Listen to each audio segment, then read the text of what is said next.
একটা নারী কিসে আটকায়?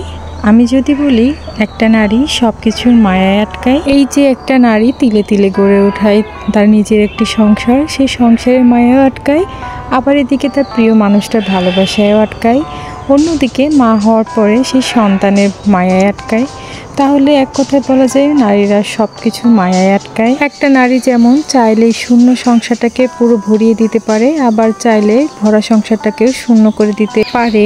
এই যে একটা মেয়ে বিয়ের আগে কিন্তু বাবার বাড়িতে কোনো কাজই করে না, কোনো কাজের ধারণাও রাখে না, তবে কি সুন্দরভাবে দেখুন বিয়ের পরে আস্তে আস্তে পুরো সংসারটা নিজের মতো করে গুছিয়ে নিতে পারে। একটা মেয়ে কিন্তু বিয়ের আগে তার বাবার বাড়িতে রাজরানীর মতো থাকে, আর আমি বলি বিয়ের পরেও কিন্তু একটা মেয়ে রানী হয়ে থাকতে পারে তার প্রিয় মানুষটা যদি একটু সাপোর্ট করে। তবে এই 25 সালে এসেও কিন্তু অনেক নারীরা অনেকভাবে অবহেলিত হচ্ছে, কেউ তার প্রিয় মানুষের কাছে, কেউ তার ফ্যামিলির কাছে।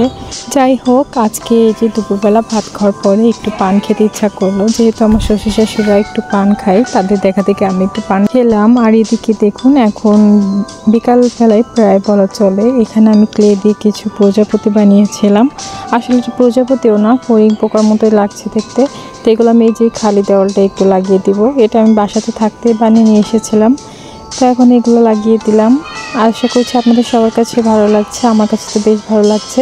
তবে আরও প্রজাপতি হলে আরও ভালো লাগতো। তো কেমন লাগছে সবাই কমেন্টের মাধ্যমে জানাবেন। আর এদিকে আমার বেসিংয়ের এখানে জায়গা কম হওয়াতে আমি অনেক জিনিসই রাখতে পারছিলাম না, তার জন্য এই র্যাকটা আমি এখানে সেট করে দিলাম। তো এখন কিছু বিউটি প্রোডাক্ট আমি এখান থেকে সরিয়ে ফেলবো। তো এটা সুন্দর করে অর্গানাইজ করে নিব। এখনও যেহেতু পুরোপুরি কমপ্লিট হয়নি কোনো কিছু গোছানো, এই জন্য আমি কিছু দেখাচ্ছি না, ছোটোখাটো যেটুকু পারছি অল্প অল্প করে দেখানোর চেষ্টা করছি। আসলে এটা বেসিংয়ের পাশে রাখার সুযোগ থাকলে আমি বেসিংয়ের পাশেই রাখার চেষ্টা করতাম, যেহেতু বেসিংয়ের সাইডে জায়গা নেই সেজন্য এটা এই সাইডে জানালার সাইডে লাগানোর চেষ্টা করেছি। তো কেমন লেগেছে সবাই জানাবেন। আর এই হলো আমার ফাইনাল লুক। আপাতত এইভাবে রেখেছি, পরে আরও কিছু জিনিস এখানে অ্যাড করা হবে, এখন যেহেতু খুঁজে পাচ্ছি না, তো আপাতত এইভাবে একটু গুছিয়ে নিলাম। আর এদিকে দেখুন আমার মেয়ের ছোটোবেলায় সেই 3 ধাতুর চুড়িটা খুঁজে পেয়েছি, ভাবলাম আমার ছেলের হাতে দিয়ে রাখি।